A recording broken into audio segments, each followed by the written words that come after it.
बच्चों इस वीडियो में हम लोग सॉल्व करने वाले हैं प्रॉब्लम सेट 3 का क्वेश्चन नंबर 1। तो क्वेश्चन नंबर 1 के अंदर टोटल 10 सब क्वेश्चंस दिए गए हैं। सारे क्वेश्चंस को हम लोग इसी वीडियो में कंप्लीट करेंगे। ठीक है बच्चों, तो चलिए फिर देखते हैं आपका फर्स्ट क्वेश्चन क्या दिया है इसमें कि 4 alternative answers for each of the following questions are given, choose the correct alternative. आप लोग देख सकते हो बच्चों, ये आपका क्वेश्चन है।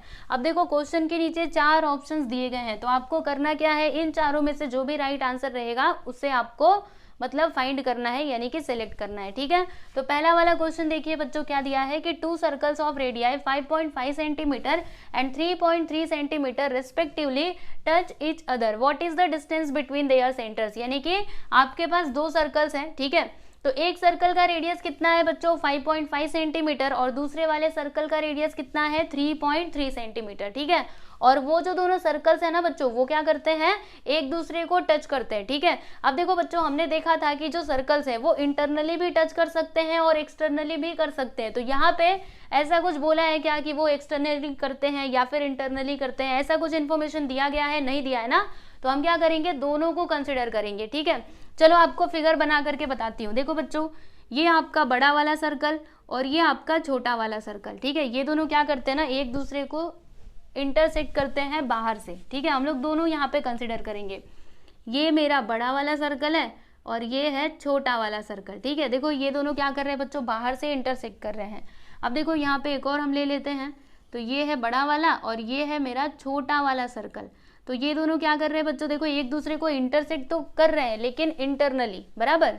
ये इसका सेंटर है, ये इसका सेंटर है, यहाँ पे ये इसका सेंटर है और इसका सेंटर यहीं पे कहीं पे तो आएगा। चलो यहाँ पर ले लिया मैंने। ठीक है, तो देखो बच्चों जो आपका बड़ा वाला सर्कल है ना, उसका रेडियस कितना है 5.5 सेंटीमीटर। तो यहाँ पर ये है मेरा बड़ा वाला सर्कल, तो इसका रेडियस क्या हो जाएगा बच्चों 5.5 सेंटीमीटर। ठीक है, और जो छोटा वाला सर्कल है उसका रेडियस कितना है 3.3 सेंटीमीटर, यानी यहाँ से यहाँ तक, देखो यहाँ से यहाँ तक कितना होगा बच्चों 3.3 सेंटीमीटर, बराबर। इसमें भी ऐसे ही होगा। देखो ये वाला जो है, ये बड़ा वाला जो रेडियस है, बड़े वाले सर्कल का जो रेडियस है बच्चों, ठीक है, ये कितना हो जाएगा 5.5 सेंटीमीटर। रुको यहाँ पे मैं लिखती हूँ 5.5 सेंटीमीटर। और ये जो छोटा वाला सर्कल है बच्चों, इसका जो रेडियस है वो कितना हो जाएगा, देखो यहाँ पे लिखते हैं हम 3.3 सेंटीमीटर। ठीक है, तो हमें यहाँ पे बताना क्या है कि what is the distance between their centres, यानी वो जो आपके सर्कल्स है ना बच्चों, उनके जो सेंटर है, ठीक है, उनके जो सेंटर्स हैं उनके बीच का डिस्टेंस कितना है वो आपको बताना है। तो यहाँ पर देखिएगा बच्चों, आप लोग को याद है हमने एकदम स्टार्टिंग में कुछ प्रॉपर्टी सीखी थी, अगर सर्कल्स बाहर से इंटरसेक्ट करते हैं तो उनके सेंटर्स के बीच का जो डिस्टेंस होता है वो क्या होता है बच्चों, सम ऑफ देयर रेडियस, यानी दोनों के रेडियस को हम लोग क्या कर देंगे, प्लस कर देंगे, तो फिर हमको क्या मिलेगा, डिस्टेंस बिटवीन देयर सेंटर्स। ठीक है, तो यहाँ पर देखिएगा बच्चों, यहाँ से यहाँ तक कितना है बच्चों 5.5 सेंटीमीटर, यहाँ से यहाँ तक कितना है 3.3 सेंटीमीटर। तो इन दोनों सर्कल्स के रेडियस, सर्कल्स के सेंटर का बीच का डिस्टेंस कितना होगा, तो इसका रेडियस प्लस इसका रेडियस, तो इसका रेडियस कितना है बच्चों 5.5 और इसका रेडियस कितना है 3.3। ठीक है, आप दोनों को प्लस कर दो तो कितना हो जाएगा, पता है ना आपको, देखो 5 3 8, ठीक है, और फिर 5 3 8, मतलब कितना आया बच्चों 8.8। ठीक है, तो यहाँ पे कितना आया 8.8, आप लोग ध्यान में रखिएगा, यहाँ पे आया है डिस्टेंस कितना 8.8, बराबर। अब देखो यहाँ पर हम लोग डिस्टेंस निकालेंगे, तो आपको याद है इंटरनली टचिंग सर्कल के लिए हमने क्या प्रॉपर्टी देखी थी, अगर हमें सर्कल्स के जो सेंटर है उनके बीच का डिस्टेंस निकालना है तो वो क्या होता है बच्चों, डिफरेंस ऑफ देयर रेडियस, यानी जो उनका रेडियस होता है उसका हम लोग डिफरेंस निकालते हैं। इसमें क्या होता है, दोनों को प्लस करना होता है, लेकिन इसमें हम क्या करते हैं बच्चों, माइनस करते हैं, यानी डिफरेंस निकालते हैं कि दोनों में कितने का अंतर है। ठीक है, तो हम क्या करेंगे, जो हमारा बड़ा वाला सर्कल है उसका जो रेडियस है उसमें से छोटे वाले सर्कल के रेडियस को हम लोग माइनस कर देंगे। तो 5.5 में से 3.3 को हम लोग माइनस कर देंगे, तो बोलो कितना आएगा बच्चों, 5 में से 3 गया तो 2 और फिर 5 में से 3 गया तो 2, कितना आया बच्चों 2.2 सेंटीमीटर, बराबर। तो देखो यहाँ पे 8.8 आया, यहाँ पे 2.2 आया। तो अब मुझे बताइए कौन सा आंसर हमारा राइट हो सकता है। अगर आप पहला वाला देखोगे 4.4, ये तो पूरा ही कैंसर है ना, इसको तो हटा ही दो। चलो अब इसको देखते हैं 8.8 सेंटीमीटर। जी हाँ 8.8 सेंटीमीटर आया है, लेकिन उसी के साथ साथ ये भी आया है ना, मतलब इसको भी कैंसिल कर दो। फिर यहाँ पे क्या है 2.2 तो आया है, लेकिन उसके साथ साथ ये भी आया है। ठीक है, तो ये भी नहीं होगा। अब लास्ट वाला ऑप्शन देखिएगा बच्चों 8.8 और 2.2 सेंटीमीटर। यस एवरीवन, देखो यहाँ पे 8.8 और 2.2। अगर आपके सर्कल्स एक्सटर्नली टचिंग होंगे तो आंसर आपका ये आएगा, और अगर आपके सर्कल्स इंटरनली टचिंग होंगे तो फिर 2.2 आएगा। ठीक है, तो ये वाला ऑप्शन क्या है बच्चों, आपका राइट आंसर है। चलिए फिर इसको हम लोग सिलेक्ट कर देते हैं, है ना, लॉक कर दीजिए इसको। अब बाहर ना जाने देना, क्योंकि यही आपका करेक्ट आंसर है। समझे, आसान था ना। देखो टाइम टू टाइम आप लोग रिवीजन करते रहो, वरना भूल जाओगे। अब कई बच्चों ने बस एक बार ही अगर स्टार्टिंग का जो आपका प्रैक्टिस सेट है 3.1 पढ़ा रहेगा, तो यहाँ पे जब भी मैं आपको ये बता रही थी तो पक्का भूला होगा, क्योंकि एक बार नहीं, आपको बार बार क्या करना चाहिए, रिवीजन करते रहना चाहिए। ठीक है, चलिए अभी देखते हैं आगे अगला सवाल। इसमें क्या दिया है कि 2 circles intersect each other such that each circle passes through the centre of the other. Yes everyone, अब इस क्वेश्चन का मतलब समझिएगा, यहाँ से लेकर के यहाँ तक में क्या बात बोली गई है कि 2 सर्कल्स, आपके पास 2 सर्कल्स है। ठीक है, चलो हम यहाँ पे पहले वाले सर्कल का जो सेंटर है वो उसको ये मान लेते हैं, और जो दूसरा वाला सर्कल है उसके सेंटर को हम लोग ये मान लेते हैं। ठीक है, देखो क्या लिखा है, 2 सर्कल्स इंटरसेक्ट ईच अदर, यानी 2 सर्कल्स हैं जो क्या करते हैं बच्चों, एक दूसरे को इंटरसेक्ट करते हैं। देखो टच करने और इंटरसेक्ट करने में डिफरेंस होता है। यहाँ पे क्या था बच्चों, टच कर रहे हैं। ठीक है, तो वो बस ऊपर ऊपर से इस प्रकार से था, लेकिन यहाँ पे क्या है बच्चों, इंटरसेक्ट करना, यानी कि वो एक दूसरे को काट रहे हैं। ठीक है, इंटरसेक्ट कर रहे हैं, और वो कैसे इंटरसेक्ट कर रहे हैं वो समझना बहुत जरूरी है। Such that circle passes through the centre of the other, यानी कि जो आपके सर्कल्स है ना वो एक दूसरे के सेंटर से पास होकर के जा रहे हैं। समझो मेरी बातों को, सुनो। हम क्या करेंगे, यहाँ पे ना एक सर्कल बनाएंगे इस प्रकार से। ठीक है, बहुत बहुत बेकार बन गया, रुको मैं फिर से बनाती हूँ।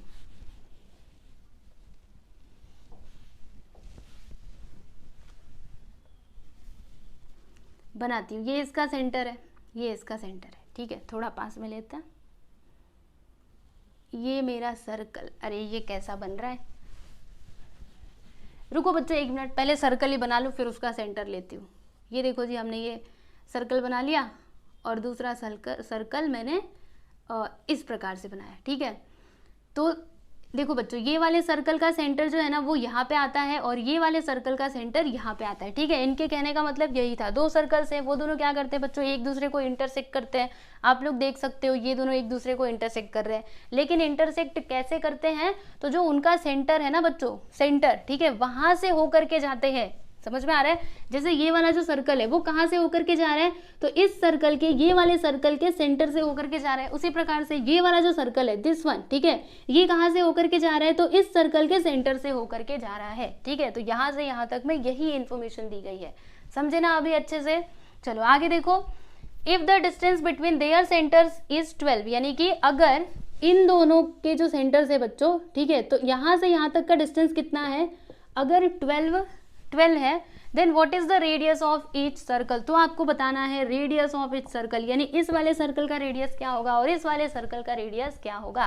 ठीक है, तो बहुत ही सिंपल है बच्चों, आंसर आपको सामने से ही दिख रहा है, बस आपको थोड़ा सा दिमाग यूज करना है। देखो अगर मैं ये वाले सर्कल की बात करूं, कौन से सर्कल की, अगर मैं ये वाले सर्कल की बात करूं, चलो ये वाला ले लेती हूँ। ठीक है, ये वाले सर्कल में रेडियस क्या है बच्चों, सोच करके बताइए। ये आपका रेडियस है ना, यहाँ से यहाँ तक ही तो रेडियस है, इसको भूल जाओ, चलो इसको भूल जाओ। हाँ, अब ध्यान से देखो, इसमें रेडियस क्या है, इस सर्कल का रेडियस देखो यहाँ से यहाँ तक है ना, मतलब ये जो डिस्टेंस आपको दिखाई दे रहा है ना, यही आपका रेडियस है, समझ रहे हो। मतलब ये वाले सर्कल का रेडियस जो है वो क्या हो जाएगा बच्चों, 12 यूनिट हो जाएगा। उसी प्रकार से अगर मैं ये वाले सर्कल की बात करूँ, चलो मैंने इसको अभी ढक दिया, ठीक है, ये वाले सर्कल में देखना रेडियस क्या है बच्चों, ये आपका रेडियस है, यहाँ से यहाँ तक रेडियस होता है ना, मतलब ये वाले सर्कल का रेडियस भी कितना है बच्चों, 12 यूनिट्स ही है, समझ रहे हो। तो इसका आंसर क्या होगा, 12 सेंटीमीटर। सेंटीमीटर था क्या, सेंटीमीटर, ओके चलो कोई नहीं, सेंटीमीटर लिख देते हैं। ठीक है, अगर यूनिट दिया रहता तो यूनिट लिखते, नहीं तो फिर ये सेंटीमीटर है तो सेंटीमीटर लिखने का। ठीक है, तो बताओ इसमें सही आंसर क्या हो जाएगा बच्चों, ये 6 तो कैंसिल कर दो, ये देखो 12 सेंटीमीटर, तो यही है बच्चों आपका राइट आंसर, समझे। और ये तो हो नहीं सकता, 24 कैसे होगा, दोनों को जोड़ना थोड़े ना है, खाली आपको क्या बताना है बच्चों, रेडियस बताना है दोनों सर्कल का, तो दोनों सर्कल का रेडियस यही होगा 12 सेंटीमीटर, समझे। और ये वाला ऑप्शन भी कैंसिल हो जाएगा, क्लियर। चलो अभी लास्ट वन देख लेते हैं। हाँ, इसको थोड़ा दिमाग लगा करके समझिएगा बच्चों। क्या दिया इसमें कि a circle touches all sides of a parallelogram so the parallelogram must be, यानी कि एक सर्कल है बच्चों जो क्या करता है ना, जैसे आपके पास रुको बना करके बताती हूँ, एक पैरेललोग्राम है, चलो यहाँ पे एक पैरेललोग्राम बनाते हैं, ठीक। तो पैरेललोग्राम में ना एक सर्कल है बच्चों जो क्या करता है, तो उसके हर एक साइड को टच करके जाता है, यानी इस प्रकार से आपका सर्कल है, ऐसे हर एक साइड को वो टच करके जाएगा, ठीक है। तो फिर जो आपका पैरेललोग्राम है वो क्या होगा, रेक्टेंगल होगा, रोम्बस होगा, स्क्वायर होगा या फिर ट्रेपेजियम होगा, ठीक है।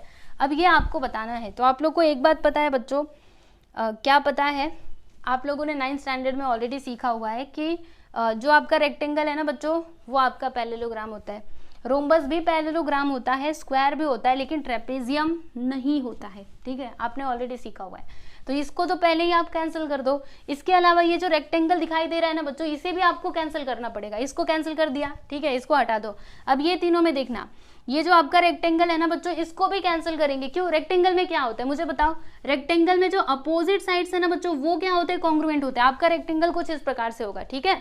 तो अगर आपका रेक्टेंगल इस प्रकार से है तो अगर मैं इसके अंदर सर्कल बनाऊंगी तो क्या ये चारों साइड्स को टच कर पाएगा, सोच करके बताइए, कर पाएगा क्या, अरे नहीं कर पाएगा ना, देखो ना यहाँ पे बनाया सर्कल, बताओ ये तो बस दो ही साइड्स को टच कर रहे हैं, इसको और इसको तो कर ही नहीं रहा, मतलब ये वाला जो ऑप्शन है बच्चों इसको भी आप कैंसिल कर दोगे। अब आपको इन दोनों में चेक करना है। तो आपको समझा मैंने इन दोनों को कैंसिल क्यों किया, ये तो आप समझ गए। अभी ये दोनों में चेक करना है कि ये इसका आंसर होगा या फिर ये होगा। तो देखो बच्चों स्क्वायर में क्या होता है, स्क्वायर में जो आपके एंगल्स होते हैं ना बच्चों वो कितने डिग्री के होते हैं, देखो स्क्वायर में चारों साइड्स तो कॉन्ग्रुएंट होते हैं, ये बात तो सही है ना। तो रोम्बस में भी चारों साइड्स कॉन्ग्रुएंट होते हैं, ये बात भी सही है। लेकिन अभी दोनों में आपको डिसाइड करना है ना कि इसका सही आंसर क्या होगा। तो देखो बच्चों यहाँ पे जो आपका स्क्वायर होता है इसको, इसके जो मतलब एंगल्स होते हैं वो कितने डिग्री के होते हैं, 90 डिग्री के होते हैं, बराबर। तो यहाँ पे ऐसा बोला है क्या कि वो जो मेरा पैरेललोग्राम रहेगा उसके जो एंगल्स हैं वो 90 डिग्री के रहेंगे। यहाँ पे कोई ऐसी इन्फॉर्मेशन दी गई है, नहीं दी गई है ना, दी गई है क्या, नहीं दी गई है। मतलब आपका करेक्ट आंसर क्या होगा बच्चों, रोम्बस। समझ में आया, समझा कि नहीं। स्क्वायर में क्या होता है, 90 डिग्री के एंगल होते हैं, लेकिन यहाँ पे 90 डिग्री कहीं पे लिखा नहीं ना, तो आप क्या समझोगे, इससे आपको ये समझ जाना चाहिए कि जो आपका पैरेललोग्राम है ना बच्चों वो क्या हो जाएगा, रोम्बस। क्लियर, समझे अच्छे से, यस। तो इस प्रकार से आपका क्वेश्चन नंबर 1, 2 एंड 3 तीन क्वेश्चन हमने कंप्लीट कर लिए। चलिए आप लोग अपने टेक्स्ट बुक में टिक कर लीजिएगा, फिर हम लोग चलते हैं आगे। चलिए बच्चों आगे बढ़ते हैं और अगला सवाल देखते हैं। तो ये है आपका क्वेश्चन नंबर 4। इसमें क्या दिया है कि length of a tangent segment drawn from a point which is at a distance 12.5 centimetre from the centre of a circle is 12 centimetre, find the diameter of the circle. तो सबसे पहले तो इस क्वेश्चन को समझना बहुत जरूरी है। देखो बच्चों ये है जी आपका सर्कल, ठीक है। अब यहाँ पे बोला क्या है, एक एक लाइन हम लोग पढ़ेंगे और समझेंगे। Length of a tangent segment drawn from a point which is at a distance 12.5 centimetre from the centre of a circle is 12 centimetre. यानी कि देखो बच्चों इस सर्कल में सेंटर क्या है, ये है, ठीक है। तो इस सेंटर से ना मतलब सेंटर से 12.5 सेंटीमीटर के डिस्टेंस पे एक पॉइंट है। देखो बच्चों जैसे कि सपोज करो कि ये पॉइंट मैंने यहाँ पे ले लिया, ठीक है। तो यहाँ से 12.5 सेंटीमीटर के डिस्टेंस पे ये आपका पॉइंट है, ठीक है। तो इस पॉइंट से हम लोग क्या करते हैं ना, टेंजेंट सेगमेंट ड्रॉ करते हैं। तो देखो बच्चों ये जो आपका पॉइंट है यहाँ से हम लोग टेंजेंट सेगमेंट चलिए ड्रॉ कर लेते हैं। तो ये लीजिए टेंजेंट सेगमेंट मैंने ड्रॉ कर दिया, ठीक है, जो यहाँ पे टच करके जाएगा सर्कल को, ओके। अब आप जानते हो ये जो आपका बाहर वाला पॉइंट है यहाँ से हम लोग 2 टेंजेंट सेगमेंट ड्रॉ कर सकते हैं, ठीक है। लेकिन एक से ही हमारा काम हो जाएगा, तो रहने दीजिए, एक ही हमने इधर ड्रॉ कर दिया है, ठीक है। तो ये जो आपका टेंजेंट है ना बच्चों, मतलब ये जो टेंजेंट सेगमेंट है इसका लेंथ कितना है, तो देखो यहाँ पे दिया है 12 सेंटीमीटर, यानी यहाँ से यहाँ तक ये जो है ना बच्चों ये कितना होगा, 12 सेंटीमीटर होगा, यानी यहाँ से लेकर के यहाँ तक, ठीक है। क्वेश्चन समझा कि नहीं आपको, एक बार फिर से पढ़ो, अभी देखो समझेगा। हाँ, length of a tangent segment, यानी टेंजेंट सेगमेंट का लेंथ जो है, ठीक है, वो कितना है, देखो segment drawn from a point which is at a distance 12.5 centimetre, यानी कि वो पॉइंट जो सर्कल के सेंटर से 12.5 सेंटीमीटर के डिस्टेंस पे है, वहां से जो हम लोग क्या ड्रॉ करते हैं, टेंजेंट सेगमेंट जो ड्रॉ करते हैं उसका लेंथ कितना है, तो 12 सेंटीमीटर है। तो फिर हमें क्या करना है, इस सर्कल में डायमीटर बताना है, ठीक है। तो हम बता सकते हैं बच्चों बहुत ही आसान क्वेश्चन है। देखो हम लोग जानते हैं अगर मैंने यहाँ से एक रेडियस ड्रॉ कर दिया इस प्रकार से, ठीक है, तो यहाँ पे कितने डिग्री का एंगल बनेगा बच्चों, 90 डिग्री का। हमने पहले ये प्रॉपर्टी पढ़ी हुई है, ठीक है। तो अब अगर ये 90 डिग्री है तो यहाँ पे ये जो आपका ट्राइंगल बन रहा है ये कैसा ट्राइंगल है बताइए जल्दी से। Yes everyone, right angle triangle है, ठीक है। तो हम लोग क्या कर सकते हैं, इसमें पाइथागोरस थ्योरम का यूज करके ये जो है मतलब रेडियस, ठीक है, इसका लेंथ हम लोग फाइंड आउट कर सकते हैं। और एक बार हमको रेडियस मिला तो रेडियस का हम लोग 2 गुना कर देंगे तो क्या मिल जाएगा बच्चों, डायमीटर, क्योंकि डायमीटर क्या होता है, रेडियस का ट्वाइस होता है, यानी कि 2 गुना होता है, ठीक है, समझा ना। चलो अभी देखते हैं, यहाँ पे देखिएगा बच्चों 90 के सामने क्या है, ये है, मतलब ये आपका हाइपोटेनियस हो जाएगा। तो पहले क्या आता है, हाइपोटेनियस का स्क्वायर, यानी 12.5 का स्क्वायर हम कर देंगे। फिर उसके बाद जो रिमेनिंग 2 साइड्स हैं उनके स्क्वायर का सम करना होता है। तो ये कितना है, ये तो कुछ नहीं है, तो चलो इसको आर हम ले लेते हैं। तो यहाँ पे आर का स्क्वायर हो जाएगा, ये कितना है 12, तो यहाँ पे 12 का स्क्वायर कर देंगे, ठीक है। अब देखो बच्चों 12.5 का स्क्वायर क्या होता है, तो हमें क्या करना पड़ेगा, मल्टीप्लाई करना पड़ेगा। चलो करते हैं, 12.5 और 12.5, तो 5 5 ज़ा 25, 2 आ गया, 5 2 ज़ा 10, 12, 5 1 ज़ा 5 1 6, फिर 2 5 ज़ा 10, 1 आ गया, 2 2 ज़ा 4 1 5, फिर 2 1 ज़ा 2, फिर उसके बाद यहाँ पे देखो 1 5 ज़ा 5, 1 2 ज़ा 2, 1 1 ज़ा 1, 5 2 5 5 10, 10 6 16, फिर इधर 1 आ गया, 2 2 4 1 5, और फिर यहाँ पे 1, ठीक है। पॉइंट कहाँ पे लगाएंगे, तो इधर भी पॉइंट था इधर भी पॉइंट था, यानी 2 नंबर के बाद आपको पॉइंट लगाना है। तो क्या आएगा 156.25, ठीक है। चलिए बच्चों लिख देते हैं 156.25 which is equal to R का स्क्वायर प्लस 12 का स्क्वायर कितना होता है बच्चों 144, ये लीजिए जी हमने लिख दिया, ठीक है। अब ये जो 144 है इसको इस साइड ले लो, तो क्या होगा देखो 156.25 minus 144 which is equal to R का स्क्वायर, ठीक है। तो हम क्या करेंगे, इसमें से ये जो 144 है इसको हम लोग माइनस कर देंगे। तो क्या आएगा बच्चों, चलो माइनस करके देखते हैं। इधर अपने मन से आप लोग 0 बढ़ा सकते हो, 5 में 0 गया 5, 2 इधर पॉइंट लगा देना, 6 में 4 गया तो 2, 5 में 4 गया तो 1, कितना आया बच्चों 12.25, ठीक है। तो देखो आर स्क्वायर हमको क्या मिला 12.25, ठीक है। ये बात आपको समझ में आई। अभी हमें आर का वैल्यू चाहिए ना, आर स्क्वायर का वैल्यू थोड़े ना चाहिए, तो हम क्या करेंगे बच्चों यहाँ पे स्क्वायर रूट ले लेंगे दोनों साइड का। तो जब आप स्क्वायर रूट लोगे तो यहाँ से ये जो स्क्वायर है वो तो हट जाएगा, बाकी ये जो है ना बच्चों 12.25 ये आ जाएगा स्क्वायर में, ठीक है, स्क्वायर रूट में आ जाएगा, सॉरी स्क्वायर मैंने बोला था, ये स्क्वायर रूट में आ जाएगा। अब 12.25 का आपको स्क्वायर रूट फाइंड आउट करना है, तो ये कैसे मिलेगा, चलो बताती हूँ। ये सब रब कर दूँ ना, इसको मैं मिटा देती हूँ और फिर इसके आगे का इधर करते हैं। अब देखो बच्चों इसका तो हमें डायरेक्टली कुछ याद नहीं आ रहा, तो क्या करना पड़ेगा, यहाँ पे हम लोग एक काम करेंगे, ये निकालेंगे, क्या बोलते हैं उसको, हाँ फैक्टराइज करेंगे, इसको फैक्टर्स निकालेंगे। चलो फिर देखते हैं क्या है 12 और 25। अभी ये जो पॉइंट है ना बच्चों इसको थोड़ी देर के लिए भूल जाओ, अभी आप इसके फैक्टर्स निकालिए। तो चलिए निकालते हैं। 2 से तो ये जाने नहीं वाला है ना, 2 से नहीं जाएगा, 3 से नहीं, ये डायरेक्टली 5 से जाएगा। तो 5 2 ज़ा 10, इसमें से 2 बचेगा, 5 4 ज़ा 20, 5 5 ज़ा 25, ठीक है। फिर से 5 से करो तो देखो 5 4 ज़ा 20, इसमें से 4 बचेगा, 5 9 ज़ा 45। अब किससे जाएगा, 5 से जाएगा, नहीं 5 के बाद प्राइम नंबर क्या होता है 7 होता है, तो ये 7 से जाएगा, 7 7 ज़ा 49, फिर यहाँ पे 7 1 ज़ा 7, ठीक है। तो क्या आया बच्चों, यहाँ पे इसके फैक्टर्स क्या है 5 5 और ये 7 7 बराबर।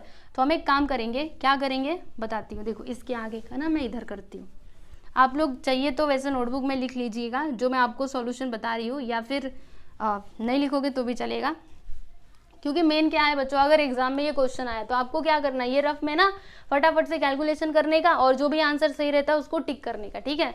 आपको पूरा ऐसे करके बताने की जरूरत नहीं है, अभी तो आपको समझना है ना, इसके लिए मैं पूरा लिख करके बता रही हूँ, ठीक है।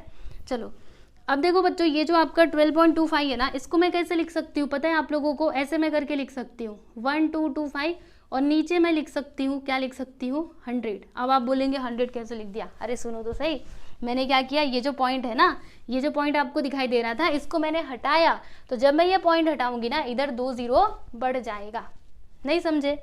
देखो मैं क्या करूँगी, ऊपर नीचे देखो, ऊपर मल्टीप्लाई करूँगी 100 से और नीचे मैंने देखो नीचे कुछ नहीं मतलब 1 है, तो मैंने नीचे भी 100 से मल्टीप्लाई कर दिया। तो जब मैं ऊपर 100 से मल्टीप्लाई करूँगी ना बच्चों, तो क्या होगा पता है, यहाँ से जो पॉइंट है ना वो हट जाएगा, बाकी नीचे 100 आ जाएगा, ठीक है। तो वही किया मैंने, चलो इसको रब कर देती हूँ, बाकी डायरेक्टली आपको समझ में आ ही रहा होगा। अब क्या होगा अब ज़्यादा कुछ नहीं होगा, बस आप देखते जाओ। अलग अलग कर देते हैं, 1 2 2 5, इसको अलग कर दिया, और ये जो रूट के अंदर 100 है इसको मैंने अलग कर दिया। अब देखो बच्चों, इसके हमने फैक्टर्स निकाले ना, क्या क्या आया है, 5 5 7 7, तो यहाँ पे लिखते हैं 5 × 5 और 7 × 7, ठीक है। और देखो बच्चों, स्क्वायर रूट ऑफ 100 क्या होता है, क्या होता है, 10 होता है ना, 10 का स्क्वायर करेंगे तो 100 आएगा, तो यहाँ पे हम लोग लिख देंगे बच्चों 10, ठीक है। अब देखिए यहाँ पे इसकी जोड़ी बन रही है, तो 5 को बाहर निकाल लेंगे, 5 को रूट के बाहर निकाल लेंगे। आप लोग को पता है ना, जिसकी जोड़ी बनती है उसको बाहर ले लेने का, जिसकी नहीं बनती उसको अंदर छोड़ देने का, ठीक है। तो इन दोनों की जोड़ी बन गई ना, ठीक है, तो हम क्या करेंगे, इसको बाहर ले लेंगे। फिर ये 7 7 की भी जोड़ी बन गई, ठीक है, तो इसको भी बाहर निकाल लेंगे। बाकी अंदर कुछ नहीं बचा, कुछ नहीं बचा तो जाने दो।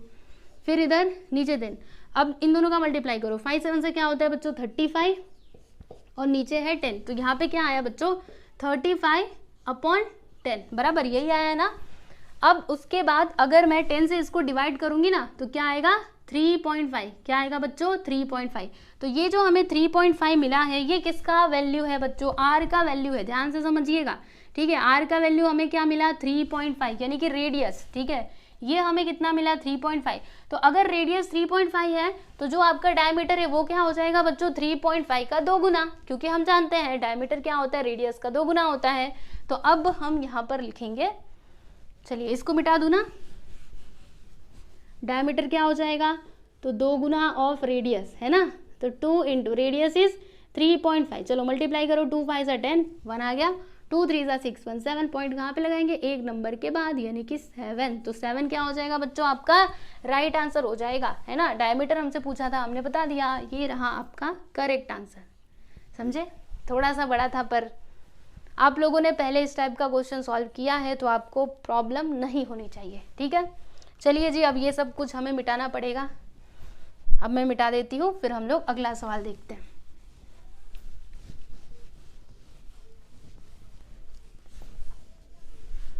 थोड़ा अपने से पढ़ने की कोशिश करो, क्या दिया है यहाँ पे, समझिए। चलिए मैं बताती हूँ। If 2 circles are touching externally, how many common tangents of them can be drawn. Yes everyone, समझिए। 2 सर्कल्स हैं आपके पास, और दोनों क्या करते हैं बच्चों, एक्सटर्नली टच करते हैं, एक्सटर्नली टचिंग सर्कल्स हैं, यानी कि बाहर से टच करते हैं। ये लो जी, ये रहा आपका सर्कल और ये रहा आपका छोटू सर्कल, ठीक है। ये दोनों क्या करते हैं, बाहर से टच करते हैं, यहाँ पे लिखा हुआ है, ठीक है। तो हमें बताना क्या है कि how many common tangents of them can be drawn, यानी कि यहाँ पे हम लोग कितने कॉमन टेंजेंट्स ड्रॉ कर सकते हैं। कॉमन टेंजेंट का मतलब क्या, वो जो टेंजेंट है ना, वो इस सर्कल का भी होना चाहिए, इस सर्कल का भी होना चाहिए, ठीक है, दोनों का होना चाहिए। तो देखो बच्चों, पहला यहाँ से, ये देखो जी, ये एक ये टेंजेंट हो गया, बराबर, ये हो गया, सही है ना, क्योंकि देखो ये कॉमन है कि नहीं, ये इसका भी टेंजेंट है, इसका भी है, ठीक है। तो ये पहला हो गया। इसके अलावा और आप ड्रॉ कर सकते हो, सोचो जल्दी से। अगर आप सोच रहे हो कि यहाँ से हम ड्रॉ करेंगे, अरे अगर आप यहाँ से एक टेंजेंट ड्रॉ भी कर देते हो, वो तो खाली बस इसी सर्कल का होगा ना, इसका तो होगा ही नहीं, तो ऐसे नहीं चलेगा, कॉमन होना चाहिए, दोनों में आना चाहिए, यानी हम ये नहीं ले सकते। आप सोचिए इसके अलावा, तो बच्चों एक और ले सकते हैं ना, देखो ऐसे, ये मैंने टेंजेंट ड्रॉ कर दिया, तो देखो ये सर्कल से भी जा रहा है, ये सर्कल से भी जा रहा है ना। फिर यहाँ से एक हम ड्रॉ कर सकते हैं, तो देखो बच्चों ये भी आपका कॉमन टेंजेंट है। तो कितने टेंजेंट हम लोग ड्रॉ कर सकते हैं बच्चों, अगर एक्सटर्नली टचिंग सर्कल्स हैं तो 3, 1 2 3। और कोई ड्रॉ कर सकते हो क्या, सोच लीजिए अच्छे से, नहीं कर पाओगे। तो इसका करेक्ट आंसर क्या होगा, 3। 3 कहाँ पर है, 1 2 3, यस ये है जी। चलिए इसको आप लोग लॉक कर दीजिए, ऐसे टिक करना होता है, ठीक है। मैं यहाँ पे बॉक्स बना रही हूँ ताकि आपको अच्छे से दिखे। क्वेश्चन नंबर 6 देखिएगा बच्चों, इसमें क्या दिया है कि angle ACB is inscribed in arc ACB of a circle with centre O, यानी कि ये जो आपको एंगल दिखाई दे रहा है, ये कैसा एंगल है बच्चों, इंस्क्राइब्ड एंगल है। जो कहाँ पे इंस्क्राइब्ड है, तो ये वाले आर्क के अंदर, यानी कि देखो इस प्रकार से, ये है बच्चों आपका सर्कल, ठीक है, इसका सेंटर है O। अब देखो यहाँ पे एक एंगल है, एंगल ACB, तो वो कैसा एंगल है, इंस्क्राइब्ड एंगल है, इस प्रकार से। ये है मेरा पॉइंट A, ये है B और ये है C, ठीक है। तो यहाँ पे ये वाले एंगल की बात की जा रही है। ये वाला एंगल कहाँ पे इंस्क्राइब्ड है, तो ये वाले आर्क में, आर्क ACB में, बराबर। और उसके बाद यहाँ पे क्या दिया है कि ये जो आपका एंगल है ना बच्चों, एंगल ACB, अगर इसका मेजरमेंट कितना है, 65 डिग्री, मतलब ये वाला जो एंगल है, अगर ये 65 डिग्री का है तो फिर हमें क्या बताना है, then find major arc ACB, यानी ये वाला जो आर्क है ना बच्चों, ये वाला आर्क, इसका मेजरमेंट हमको बताना है। ठीक है, तो कैसे बताएंगे, अरे बहुत सिंपल है, हम जानते हैं। क्या जानते हैं, देखो बच्चों यहाँ पर ये एंगल के लिए इंटरसेप्टेड आर्क कौन सा होगा, ये वाला जो आर्क है ये हो जाएगा इंटरसेप्टेड। ठीक है, तो हमने एक प्रॉपर्टी सीखी हुई है बच्चों, क्या सीखा है कि ये वाला जो एंगल है ना, जैसे कि एंगल ACB, ठीक है, तो अगर मुझे एंगल ACB निकालना है तो ये किसके इक्वल होता है, तो half of their intercepted arc. तो हाफ कर देंगे, इंटरसेप्टेड आर्क क्या है बच्चों, मेजर आर्क AB बराबर। अब इसकी मदद से हमें ये आर्क का मेजरमेंट मिलेगा। ठीक है, तो अगर मुझे ये आर्क का मेजरमेंट मिल गया तो मैं ये वाले आर्क का बहुत आसानी से निकाल सकती हूँ, क्योंकि मैं जानती हूँ कि पूरा जो सर्कल है वो होता है 360 डिग्री का। ठीक है, चलो अभी देखते हैं, एंगल ACB कितना है, 65 डिग्री, और ये जो 2 है इसको इस साइड ले लो, और इधर क्या आ जाएगा, मेजर आर्क AB, मल्टीप्लाई करो, 2 5 10, 1 आया, 2 6 12 1 13, मतलब 130 डिग्री। ये क्या है बच्चों, मेजर आर्क AB, मतलब ये वाला जो आर्क है ना बच्चों, इसका मेजरमेंट आ गया 130 डिग्री। ठीक है, लेकिन मुझे ये नहीं चाहिए, मुझे तो एंगल ACB चाहिए। कोई नहीं, मिल जाएगा। कैसे मिलेगा, अरे रुको ना बताती हूँ। देखो अगर ये आर्क और ये आर्क दोनों को प्लस किया जाए तो कितना होगा, 360 होगा। यहाँ पे हम लिखते हैं कि major arc ACB plus major arc, कौन सा आर्क बच्चों, AB। ठीक है, मेजर आर्क AB दोनों को मिला करके कितना होगा, 360। ऐसे कैसे, अरे पूरा जो सर्कल है वो 360 डिग्री का होता है, हम जानते हैं। फिर यहाँ पे major arc ACB plus major arc AB कितना है बच्चों, मेजर आर्क AB 130, तो यहाँ पे हम लिख देंगे बच्चों 130 which is equal to 360 degree. अब ये जो 130 दिखाई दे रहा है इसको उस साइड ले लो, तो 360 माइनस 130 हो जाएगा। फिर देखो बच्चों 0 में से 0 गया 0, 6 में से 3 गया तो 3 आ गया, 3 में से 1 गया तो 2, मतलब कितना आया बच्चों, 230 डिग्री। यानी कि ये वाला जो आपका आर्क ACB है इसका मेजरमेंट कितना हो जाएगा, 230। अब बताओ 230 कहाँ पर है, ये देखो ऑप्शन D है ना, मतलब ये जो ऑप्शन है ना बच्चों ये हमारा राइट आंसर है। समझे कि नहीं समझे, देखो आपको सारे फॉर्मूले आने चाहिए तभी आप कर सकते हो। ठीक है, यस, तो आपका यहाँ पे क्वेश्चन नंबर 6 भी कंप्लीट हुआ। चलो इसको मिटा दो, लिखना है, चलो रहने देती हूँ, लिखना रहेगा तो लिख लेना। क्वेश्चन नंबर 7 देखिए बच्चों, इसमें क्या दिया है कि codes AB and CD of a circle intersect inside the circle eight point E, यानी कि ये बच्चों आपका सर्कल है।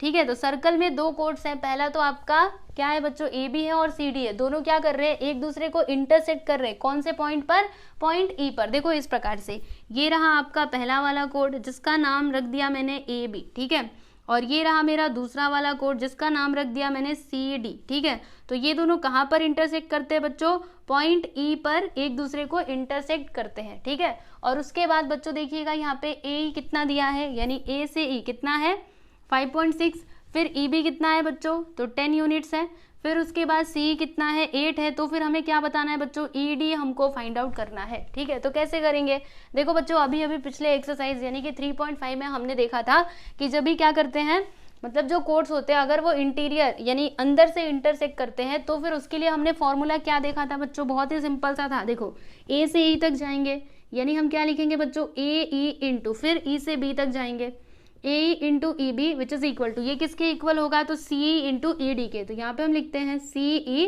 इंटू ED बराबर। अब आपको क्या करना है बच्चों, वैल्यूज इधर पुट करते जाना है। ठीक है, तो AE कितना है बच्चों 5.6, यहाँ पे हम लिख देंगे जी 5.6, फिर EB कितना है बच्चों 10, तो यहाँ पर लिख दीजिएगा 10, CE, C से E कितना है बच्चों 8 है, और फिर ED तो हमको पता नहीं, यही तो हमको फाइंड करना है। ठीक है, अब इन दोनों का मल्टीप्लाई कर दीजिए, तो 5.6 इंटू 10 क्या हो जाएगा बच्चों 56, यानी ये जो पॉइंट है ना बच्चों ये शिफ्ट हो जाएगा, ये हट जाएगा। ठीक है, समझ रहे हो ना, कैसे समझ रहे हो कि नहीं। अगर मैं 56 का मल्टीप्लाई 10 में करूँ तो 560 आएगा बराबर। इधर देखो एक नंबर के बाद पॉइंट है तो यहाँ पे पॉइंट लगा देंगे, तो क्या आया 56। ठीक है, और देखो बच्चों ये जो 8 है ना ये आपका किस में है, मल्टीप्लाई में है, जब इस साइड आएगा तो डिवाइड में हो जाएगा। अब बताइए 8 के टेबल में 56 आता है ना, 8 7 जा 56, यानी ED का वैल्यू हमको क्या मिला बच्चों 7। ठीक है, तो ED कितना हो जाएगा 7 यूनिट्स, तो 7 कहाँ पर है, यहाँ पर है, तो ये है जी आपका करेक्ट आंसर। समझे, चलो अभी अगला सवाल देखा जाए, इजी था ना। अब मैं इसको मिटाती हूँ और अगला क्वेश्चन हम सॉल्व करते हैं। चलो देखो इसमें क्या दिया है कि in a circle in a cyclic quadrilateral ABCD, cyclic quadrilateral आपको याद है ना, साइक्लिक क्वाड्रिलेटरल मतलब क्या होता है, वो क्वाड्रिलेटरल जिसके चारों वर्टाइसेस क्या करते हैं बच्चों, सर्कल को टच करते हैं, ठीक है, वैसा होता है। तो इसमें क्या है कि twice the measure of angle A is thrice the measure of angle C, find the measure of angle C। चलो बताती हूँ आपको, ऐसे नहीं समझेगा, पहले मुझे बनाने दो फिर बताती हूँ, ठीक है। यहाँ पे आपका एक साइक्लिक क्वाड्रिलेटरल है, तो देखो बच्चों ये रहा आपका सर्कल। अब सर्कल में एक क्वाड्रिलेटरल है जिसको हम लोग क्या बोलेंगे बच्चों, साइक्लिक क्वाड्रिलेटरल, ठीक है, ABC और ये D, ठीक है, ये आपका साइक्लिक क्वाड्रिलेटरल है। अब यहाँ पे इंफॉर्मेशन क्या दी गई है कि twice the measure of angle A, यानी जो आपका एंगल A है ना बच्चों, ध्यान से समझिएगा, एंगल A का हमें क्या करना है, ट्वाइस, ट्वाइस मतलब क्या, दो गुना, तो यहाँ पे लिखिएगा 2, ठीक है, वो किसके इक्वल है बच्चों, is equal to the thrice the measure of angle C, यानी जो आपका एंगल C है ना, इसके थ्राइस के, थ्राइस मतलब क्या होता है बच्चों, 3, याद रखिएगा, ट्वाइस यानी 2 और थ्राइस यानी 3, ठीक है। तो ये इन्फॉर्मेशन यहाँ पे दी गई है। अभी इसकी मदद से हमें क्या करना है, एंगल C का मेजरमेंट बताना है कि ये वाला जो एंगल है ना ये कितने डिग्री का होगा, ठीक है, तो बता लेंगे हम, चिंता ना करो। यहाँ पे देखो बच्चों होगा क्या, हम क्या करते हैं, एंगल को एक साथ ले लेते हैं, फिर ये जो हमारे कांस्टेंट नंबर्स हैं उनको हम एक साथ ले लेते हैं, ठीक है। तो यहाँ पे देखिएगा ये जो एंगल C है इसको इस साइड ले लो, 2 को उधर, तो ये इधर मल्टीप्लाई में जब इधर आएगा तो एंगल A के साथ डिवाइड हो जाएगा, और फिर ये 2 उधर जाएगा तो डिवाइड में, ठीक है। तो यहाँ पे हमें क्या मिला बच्चों, रेशियो मिला है, ठीक है, angle A upon angle C क्या आया है, 3/2, मतलब angle A is to angle C कितना आया, 3:2, ठीक है। तो अब हम क्या करेंगे पता है आपको याद है, जब भी ऐसे दिया रहता है जैसे कि x is to Y which is equal to 2:3 दिया रहता है, तो हम क्या करते थे, कॉमन मल्टीपल लेते थे ना, कॉमन मल्टीपल हम क्या मानते थे कि x कितना है, तो 2x है, ऐसे करके हम माना करते थे, फिर ये क्या है 3x है, तो सेम चीज़ हम यहाँ पे भी करेंगे, हम यहाँ पे कॉमन मल्टीपल ले लेंगे x, ठीक है। तो जब आप कॉमन मल्टीपल x लोगे बच्चों तो एंगल A आपका क्या हो जाएगा, 3x हो जाएगा, एंगल C आपका क्या हो जाएगा बच्चों, 2x हो जाएगा, ठीक है। इतनी बात आपको क्लियर है, एंगल A 3x कैसे आया, 2x कैसे आया। अब सुनो बच्चों, आप लोगों ने प्रॉपर्टी देखी थी ना, साइक्लिक क्वाड्रिलेटरल में क्या होता है, जो अपोजिट एंगल्स होते हैं वो क्या होते हैं बच्चों, सप्लीमेंट्री होते हैं, यानी कि अगर हम एंगल्स को प्लस करेंगे तो उनका जो फाइनल आंसर रहेगा वो कितना आएगा, 180 डिग्री, ठीक है। तो यहाँ पर क्या होगा बच्चों, angle A plus angle C दोनों मिला करके क्या हो जाएगा, 180 डिग्री। यहाँ पे हम लिखते हैं कि angle A plus angle C which is equal to 180 degree, बराबर। तो देखो बच्चों एंगल A कितना है, 3x है, यहाँ पे हम लोग लिख देंगे 3x, एंगल C कितना है, 2x है, तो यहाँ पे हम लोग लिख देंगे बच्चों 2x, ठीक है। फिर इन दोनों को प्लस कीजिए, 3x प्लस 2x, यहाँ पे आ जाएगा 5x which is equal to 180, ठीक है। 5 को अभी उस साइड ले लो तो क्या हो जाएगा, 180/5, अब कैंसिल करो बच्चों, 5 3 = 15, इसमें 3 बचेगा, 5 6 = 30, तो x का वैल्यू क्या आ गया बच्चों, 36 डिग्री। याद रखिएगा ये जो वैल्यू मुझे मिला है ना ये x का वैल्यू है, हमें ना एंगल C बताना है, याद रखना ध्यान से, हाँ हमें एंगल C बताना है। यहाँ पे तो x का वैल्यू मिला है, कोई नहीं, x का वैल्यू मिला मतलब हम लोग C का भी वैल्यू निकाल सकते हैं। कैसे, देखो बच्चों एंगल C क्या है, 2x है, यहाँ पे हम लोग लिख देते हैं 2 × x। अब देखो बच्चों x का वैल्यू पुट करो, x का वैल्यू क्या है 36, यहाँ पे लिख देंगे 36। अब मल्टीप्लाई करो, 2 6 = 12, 1 आ गया, 2 3 = 6 1 7, कितना आया बच्चों 72, यानी जो एंगल A है उसका मतलब एंगल C है उसका मेजरमेंट कितना आ गया बच्चों 72 डिग्री, ठीक है। तो अब बताओ 72 कहाँ पर है, यहाँ पर, यहाँ पर, यहाँ पर, कहाँ पर, हाँ ये रहा, ठीक है जी। तो ये है आपका राइट आंसर, समझे। इस प्रकार से ये दोनों क्वेश्चंस भी कंप्लीट हो गए। अब आगे हैं 2 और क्वेश्चन नंबर 8 तक किया ना, 9 और 10, ठीक है। तो आप इसको देख लो, फिर उसके बाद मैं आपको लास्ट के बचे हुए दोनों क्वेश्चंस बता देती हूँ। चलिए बच्चों क्वेश्चन नंबर 9 देखते हैं। तो इसमें क्या दिया है कि point ABC are on a circle such that major arc AB which is equal to major arc BC, और ये इक्वल है किसके 120 डिग्री के, ठीक है। और फिर आगे क्या है कि no point except point B is common to the arcs which is the type of triangle ABC। तो चलो बच्चों आपको यहाँ पे ड्रॉ करके बताती हूँ। ये रहा आपका सर्कल, ठीक है, ये है जी आपका सर्कल। अब यहाँ पे 3 पॉइंट्स हैं, कितने, 3, A B और C। तो यहाँ पे हम ले लेते हैं बच्चों A, ठीक है, यहाँ पर ले लेते हैं B, और यहाँ पर ले लेते हैं C, बराबर। अब देखो यहाँ पे ट्राइंगल की बात की जा रही है ना, तो हम लोग ट्राइंगल ड्रॉ कर लेते हैं। देखो इससे इसको ज्वाइन कर देंगे, फिर इससे इसको और इससे इसको, ठीक है, ये बन गया जी आपका ट्राइंगल, ठीक है। अब ध्यान से देखना, यहाँ पे इन्फॉर्मेशन क्या दी गई है कि ये जो मेजर आर्क AB है ना, AB और BC, ये दोनों कितने डिग्री के हैं बच्चों, 120 डिग्री के, यानी ये वाला जो आर्क है इसका मेजरमेंट हो जाएगा 120 डिग्री, एंड जो आपका BC है ना बच्चों, ये भी कितना हो जाएगा 120 डिग्री, ठीक है। फिर उसके बाद आगे क्या दिया है कि no point except point B is common to the arc, यानी आर्क के बीच में पॉइंट B के अलावा और कुछ भी यहाँ पे कॉमन नहीं है, ठीक है, तो वो नहीं है, चलो ठीक है, कोई प्रॉब्लम नहीं है। विच is the type of triangle ABC, तो आपको बताना है कि ये जो ट्राइंगल ABC आपको दिखाई दे रहा है, ये कौन से टाइप का ट्राइंगल है, क्या ये इक्विलैटरल ट्राइंगल है, स्केलिन है, या फिर राइट एंगल है, या फिर आइसोसेलेस ट्राइंगल है। तो चलो आपको बताती हूँ। देखो बच्चों, हमारे पास इस आर्क का मेजरमेंट है, इस आर्क का मेजरमेंट है ना, तो हम लोग क्या कर सकते हैं, इस आर्क का मेजरमेंट फाइंड आउट कर सकते हैं। कैसे, हम जानते हैं कि ये जो पूरा सर्कल है ये कितना होता है बच्चों, 360 होता है, बराबर। तो ये तीनों आर्क को अगर मैं प्लस करूंगी तो कितना होगा, 360 होगा, सही है ना। तो अभी हम क्या लिखेंगे पता है आपको, ध्यान से देखो इधर, major arc AB plus major arc BC, ठीक है, major arc BC plus major arc AC, ठीक है, ये तीनों को मिला करके कितना होगा बच्चों, 360 डिग्री। तो यहाँ पर हम क्या लिख देंगे, 360 डिग्री, ठीक है। फिर मेजर आर्क AB कितना है बच्चों, 120 डिग्री, और मेजर आर्क BC कितना है बच्चों, 120 डिग्री, ठीक है। मेजर आर्क AC हमें नहीं पता, वही तो हम निकाल रहे ना, और यहाँ पे 360 लिख दिया, ठीक है। अब इन दोनों को प्लस करेंगे, 12 12 24 हो जाएगा, 240 प्लस मेजर आर्क AC, ठीक है। अब क्या होगा, ये जो 240 है इसको उस साइड ले लो, तो मेजर आर्क AC कितना आएगा बच्चों, बता रही हूँ, रुको ना, 360 माइनस 240 कर दो, तो 0 में से 0 गया 0, और 6 में 4 गया तो 2, यहाँ पे कितना आया बच्चों, 120। देखो ये वाला जो आर्क है इसका भी मेजरमेंट कितना आ गया बच्चों, 120 डिग्री, ठीक है।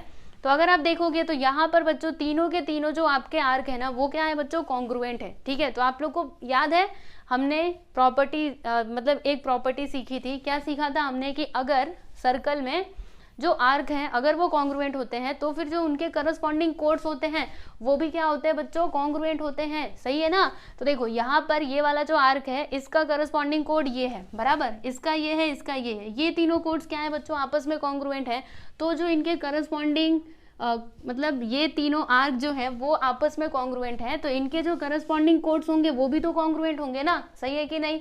ये प्रॉपर्टी हमने ऑलरेडी सीखी हुई है, यानी कि AB which is equal to BC which is equal to AC हो जाएगा। तो बताइए कौन सा ऐसा ट्राइंगल है जिसके तीनों के तीनों साइड्स कॉन्ग्रुएंट होते हैं, कौन सा ट्राइंगल है, याद करो जल्दी से, बोलो ये चारों में से कौन सा, हाँ इक्विलैटरल, यानी कि ऑप्शन ए आपका सही आंसर हो जाएगा, ठीक है। चलिए देख लीजिए, बस इतना ही था, खत्म, मिटा दो इसको। चलो बच्चों देखो यहाँ पे लास्ट क्वेश्चन, इसमें क्या दिया है कि सेक XZ is a diameter of a circle. तो यहाँ पे हम लोग ना एक सर्कल बना ही लेते हैं। ये देखिए बच्चों, ये मेरा सर्कल है, बराबर, जिसमें XZ क्या है बच्चों, डायमीटर है।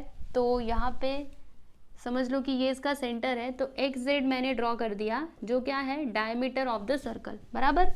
फिर आगे क्या है कि point Y lies in its interior, यानी कि एक पॉइंट Y है जो कहाँ पर आता है बच्चों, तो सर्कल के इंटीरियर पार्ट में आता है, सर्कल के बाहर नहीं, अंदर आ रहा है, ठीक है। तो हम लोग यहीं पे कहीं पे ले लेते हैं Y को, चलो जी यहाँ पे Y को हमने ले लिया, ठीक है, थोड़ा और इधर ले लेते हैं, यहाँ पे समझ लो कि पॉइंट Y है, बराबर।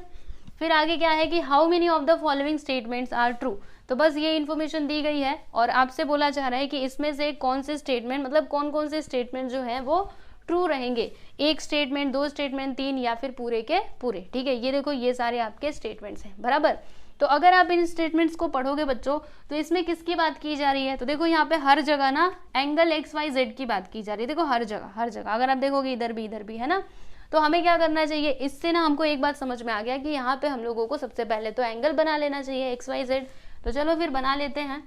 देखो बच्चों, अरे ये कहाँ जा रहा है, पॉइंट Y के पास जाना था ना तुझे, चल पॉइंट Y के पास, ये देखो किधर किधर भाग रहा है। चलो समझ जाते हैं कि इधर है पॉइंट Y, ठीक है, ये आपका पॉइंट Y है। तो ये बच्चों हमने यहाँ पे एंगल बना लिया, एंगल XYZ, ठीक है। तो अब यहाँ पे हमें क्या करना पड़ेगा बच्चों, आपको थोड़ा समझाने की कोशिश करती हूँ। यहाँ पे हम लोग क्या करेंगे ना, कंस्ट्रक्शन करेंगे। क्या कंस्ट्रक्शन करेंगे, इसको ना थोड़ा एक्सटेंड करेंगे, समझने की कोशिश करना। इसको हम एक्सटेंड करेंगे, ठीक है, और फिर यहाँ तक पहुँचने के बाद यहाँ से हम एक लाइन खींच देंगे y तक, ठीक है, समझे, ये हमने खुद से किया। ओके, अब हमें करना क्या है, तो देखो बच्चों, अगर आप ध्यान से देखेंगे तो ये क्या है बच्चों, डायमीटर ऑफ द सर्कल, ठीक है। तो अगर ये डायमीटर है तो ये वाला जो हिस्सा है सर्कल का, ये वाला जो हिस्सा है ये क्या हो जाएगा बच्चों, सेमी सर्कल, ठीक है। और हमने देखा था कि अगर कोई आर्क कहाँ पे होता है बच्चों, इंस्क्राइब्ड होता है सेमी सर्कल में। ध्यान से सुनो, हाँ हमने देखा था ये प्रॉपर्टी। अगर कोई एंगल क्या होता है बच्चों, इंस्क्राइब्ड होता है कहाँ पर, सेमी सर्कल में, तो फिर वो एंगल का मेजरमेंट कितना होता है बच्चों, 90 डिग्री का होता है। यानी कि अगर मैं ये वाले एंगल की बात करूँ, सपोज करो यहाँ पे पॉइंट M है, तो अगर मैं ये वाले एंगल की बात करूँ तो ये क्या हो जाएगा बच्चों, 90 डिग्री। ऐसे कैसे हो जाएगा, अरे देखो ना, ये सेमी सर्कल के अंदर इंस्क्राइब्ड है, समझ में आ रहा है, इसीलिए ये वाला एंगल कितने डिग्री का हो जाएगा बच्चों, 90 डिग्री का हो जाएगा, ठीक है। इतनी बात समझे। अब देखो, अगर ये 90 डिग्री का है तो ये जो दोनों आपके एंगल्स है ना बच्चों, ये 90 डिग्री के तो हो ही नहीं सकते। क्यों नहीं हो सकते, अरे हम जानते हैं ना कि ट्राइंगल में जो तीनों एंगल्स होते हैं उनका सम कितना होता है, 180 होता है। तो अगर ये अकेले 90 है तो ये दोनों क्या होंगे बच्चों, 90 से कम होंगे, 100% गारंटी है ना। क्योंकि अगर ये 90 हो गया तो 90 90 180 तो 90 90 180 तो यहीं पे हो जाएगा, ठीक है। तो ऐसा नहीं हो सकता, ये दोनों जो एंगल्स हैं वो 90 से कम ही रहेंगे, ठीक है। तो अगर ये 90 से कम रहेगा बराबर, तो ये भी जो आपका एंगल है वो 90 नहीं हो सकता है, ठीक है। तो यहाँ पे क्या दिया था, यहाँ पे सुनो, इधर देखना, ये वाला स्टेटमेंट कि angle XYZ can't be a right angle, यानी कि जो एंगल है ये वाला एंगल XYZ, ये राइट एंगल नहीं हो सकता। तो सही बात है ना बच्चों, सुनो, ये 90 है अगर आपका, तो ये वाला एंगल और ये वाला एंगल, इनमें से मतलब ये वाला एंगल, ठीक है, इन दोनों को मिला करके ही 90 होगा, मतलब ये अकेले 90 नहीं हो सकता। तो अगर ये 90 नहीं हो सकता तो ये भी किधर से 90 होगा, ये भी 90 नहीं होगा, है ना। तो यहाँ पे देखो, ये जो पहला वाला दूसरा वाला ये जो स्टेटमेंट बोला गया था कि angle XYZ can't be a right angle, yes, तो ये जो एंगल XYZ है ये राइट एंगल नहीं हो सकता। यानी ये वाला जो स्टेटमेंट है ना बच्चों, ये वाला एकदम सही बात बोल रहा है, ठीक है। समझ में आया ना आप लोगों को, कैसे नहीं हो सकता, ये वाला एंगल कभी भी राइट एंगल यानी 90 डिग्री का नहीं हो सकता, ठीक है, क्लियर। अब आगे थोड़ा चलते हैं, है ना, क्योंकि ये सारे स्टेटमेंट्स को भी तो इधर लाना है ना। अब कैसे होगा, आप लोग को पता है बच्चों, आप लोगों ने ये सीखा हुआ है ऑलरेडी क्लास 8 में। देखो बच्चों, ये आपका ट्राइंगल है। अब ट्राइंगल में ये आपका क्या है, एक्सटीरियर एंगल है, ठीक है। तो जो आपका एक्सटीरियर एंगल होता है बच्चों, इसका मेजरमेंट किसके इक्वल होता है, तो जो इसके रिमोट इंटीरियर एंगल्स होते हैं उनके सम के इक्वल होता है। समझ रहे हो कि नहीं। जैसे कि सपोज करो ये एंगल ए है, ये एंगल बी है, एंगल सी है, तो एंगल ए जो है ना, इसका मेजरमेंट किसके इक्वल होगा, तो angle B plus angle C. ऐसे कैसे बोल दिया, अरे रिमोट इंटीरियर एंगल्स का थ्योरम, ठीक है, यहाँ पे यूज हुआ बराबर। तो अभी मैं ये आपको क्यों बता रही हूँ, क्योंकि देखो ये वाला जो आपका एंगल है ना बच्चों, ये वाला एंगल, ठीक है, अब ये कितने डिग्री का हो सकता है, कितना हो सकता है, क्या ये एक्यूट एंगल हो सकता है या फिर ऑब्ट्यूज एंगल हो सकता है। तो देखो क्या लिखा है मैंने, आप सपोज करो कि ये आपका ए है, ये आपका बी है और ये सी है, ठीक है, और ये आपका एक्सटीरियर एंगल है, आप लोग देख ही रहे हो बराबर। तो ये जो एंगल वाई है ना, एंगल वाई नहीं एंगल ए, ठीक है, तो ये किसके इक्वल होगा बच्चों, angle B plus angle C के इक्वल होगा। ये दोनों एंगल के सम के इक्वल होगा, ठीक है। अब ये जो आपका एंगल बी है बच्चों, ये अकेले का 90 डिग्री है ना, ये अकेले क्या है बच्चों, 90 डिग्री है। अब एंगल सी का भी कुछ ना कुछ मेजरमेंट होगा, कुछ ना कुछ तो इसका भी मेजरमेंट होगा। यानी ये जो हमारा एंगल ए है ना बच्चों, ये जब भी हम लोग फाइंड करेंगे तो ये 90 डिग्री से ज्यादा ही आएगा। समझ रहे हो कि नहीं, क्यों ज्यादा आएगा, अरे इसका भी तो कुछ ना कुछ मेजरमेंट होगा, चाहे तो 60 भी हो सकता है, 30 भी हो सकता है। तो अगर मैं 90 में 60, 30 या फिर 45 को प्लस करूंगी तो ये हमेशा 90 से ज्यादा ही होगा। एंगल ए का जो मेजरमेंट है वो हमेशा 90 से ज्यादा होगा, ठीक है। और 90 से ज्यादा मतलब ये किस टाइप का एंगल है, तो ये एक ऑब्ट्यूज एंगल है। कौन सा एंगल है बच्चों, ऑब्ट्यूज एंगल। तो देखो यहाँ पे क्या बोला था कि angle XYZ is N obtuse angle, मतलब ये वाला जो एंगल है ये ऑब्ट्यूज एंगल है। तो ये वाला जो स्टेटमेंट है बच्चों, ये भी एकदम सही बात बोल रहा है ना, ठीक, ये दोनों समझ गए। अब इसमें थोड़ा आ जाइए, इसमें क्या बोला कि it is not possible that angle XYZ is an acute angle. जी हाँ, ये जो आपका एंगल XYZ है ये एक्यूट एंगल तो कभी हो ही नहीं सकता। अरे क्यों नहीं हो सकता, क्योंकि अगर ये ऑब्ट्यूज एंगल है तो एक्यूट कैसे होगा, एक्यूट मतलब क्या, 90 डिग्री से छोटा, तो ये तो 90 डिग्री से बड़ा आ रहा है, छोटा तो हो नहीं सकता। यानी ये वाला स्टेटमेंट भी क्या है बच्चों, राइट है, ठीक है। अब चौथा वाला स्टेटमेंट थोड़ा हम लोग पढ़ लेते हैं। इसमें क्या दिया है कि can't make a definite statement for major of angle XYZ, मतलब हम लोग कोई भी यहाँ पे डेफिनेट स्टेटमेंट नहीं बता सकते इसके मेजरमेंट को लेकर के, ऐसा बोला जा रहा है। लेकिन हमने तो बताया ना ये राइट एंगल नहीं हो सकता, हमने ये भी बताया कि ये एक्यूट एंगल नहीं हो सकता, ये ऑब्ट्यूज एंगल हो सकता है, ठीक है। तो हम तो बता पा रहे हैं ना, मतलब ये वाला जो स्टेटमेंट है ना बच्चों, दिस इज रॉन्ग, ठीक है। तो यहाँ पे कितने स्टेटमेंट राइट है, 1 2 3, ठीक है। तो बताओ 3 कहाँ पे है, ओनली 1, ना ओनली 2, अरे नहीं ओनली 3, जी हाँ यही तो आपका करेक्ट आंसर है।